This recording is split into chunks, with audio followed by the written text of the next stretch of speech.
Okay, so today we're going to do skill number 6. So if you flip the page to page 41, today we're talking about relative frequency tables. And relative frequency tables is basically calculating how often something happens in a two-way table. So before this skill, you've already done two-way tables, you've created them, and you've drawn conclusions from them. So you've looked at majorities and what's happening in them. So today we're going to talk about how often something occurs. So if you look at this first sentence, it says data can be converted to relative frequencies, which is how often something happens, in a two-way table so that the result can be easily compared, especially when the numbers are large. So the first question we look at is a factory of 1,984 workers. The two-way table below shows the number of male and female workers and whether they were late to work or not. So we're going to take this two-way table that's already been made for us. So this is a two-way table, and you've already created those. So now they're giving it, and we're going to find the relative frequencies. So in order to do that, it wants us to determine the relative frequency to show distribution of the male and female workers among workers who are late or not late for work. So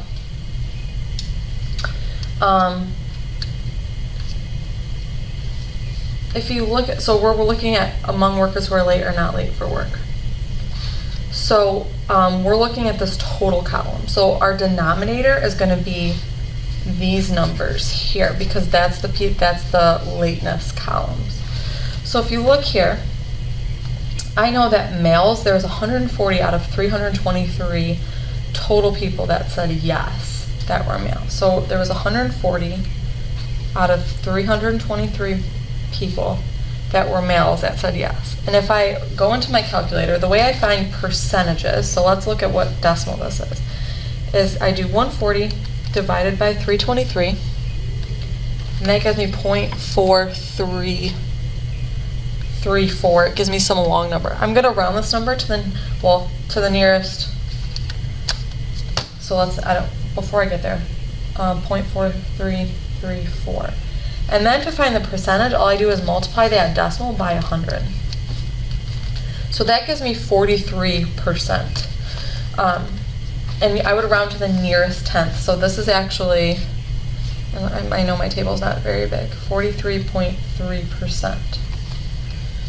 So 43.3% of males say yes to being late. And if we look at females, there's 183 females out of 323 that are late. So 183 out of 323, and that gives me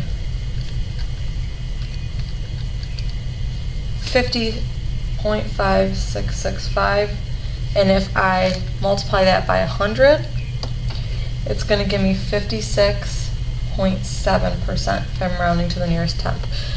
For our purposes, I'm always going to have you round to the nearest tenth, so it doesn't really specify in this work or in the practice, but always round to the nearest tenth.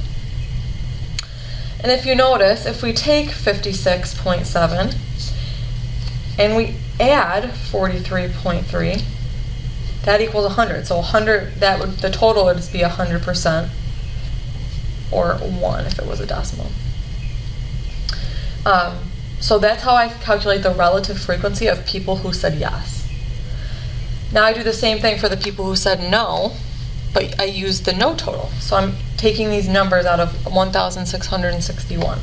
So 575 out of 16,061 said no, or said that were male, said no. So 575 divided by 1,661 is 0.3461, and as a percentage, I just multiply that decimal by 100, and I get 34.6%. So that's my percentage of people who said no that were male. And then the females that said no, 1,086 out of 1,661 are female. So 1086 over 1661 Oops, I made a mistake. Oh my gosh, I did it again. 1086 divided by 1661. So that's 0.6538, and that would be 65.3%. So if I add 34 and 65, that should give me 100% here, or 1, if you were looking at the decimals.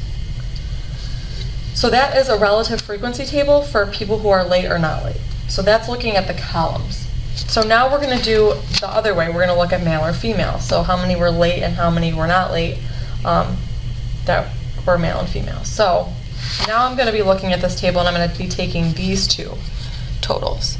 So let's see, 140 out of 715 were male. So we'll write in this table 140. This one's a little bigger. 140 out of 715. So if I do that in my calculator,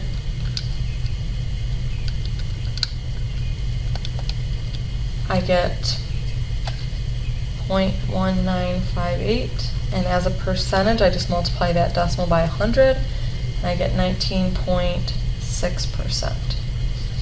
So my total is always going to be 100% or 1. If you're looking at a decimal for both of your total rows and relative frequency tables. So the amount of people said no. I go back here. 575 out of 715 said no, that were males. So 575 out of 715 were males. And that would be 0.804 or 80.4%. And we're going to do the same thing for females. So 183 out of 1,269. So 183 divided by 1,269. And that's going to be 14.4%. And this is going to be 1,086 out of 1,269. So I'm just calculating this one now. And that's going to give me 85.6%. So if I add this and this, they should give me 100. If I add this and this, they should give me 100. Do you need to write this in? So I would say write the fraction, so I know where you're getting the percentage from, and write the percentage. You can skip the decimal part. So if you want to divide these numbers and then multiply whatever you get when you divide these by 100, which is what I did to get the percentages. So that's relative frequency. It's calculating how often something happens. So a percentage, like how much does this happen? Well, it happens 75% of the time. So the amount that males are late is about 19.6% of males are late. 80.4% of males are not late. And same for this row. Up here, it's talking about 43.3% of people who are late are males, and 56.7% of people that are late are females. So it's talking about how, if you're late or not. If you look at what it asks you to do, it'll always say among something. So like here it said among workers who are not late for work. This always tells you your denominator. So late or not late for work, that would be these two total numbers that I'm working with. So yes, that is a relative frequency table. If you want more questions or more clarification, come on over to the table.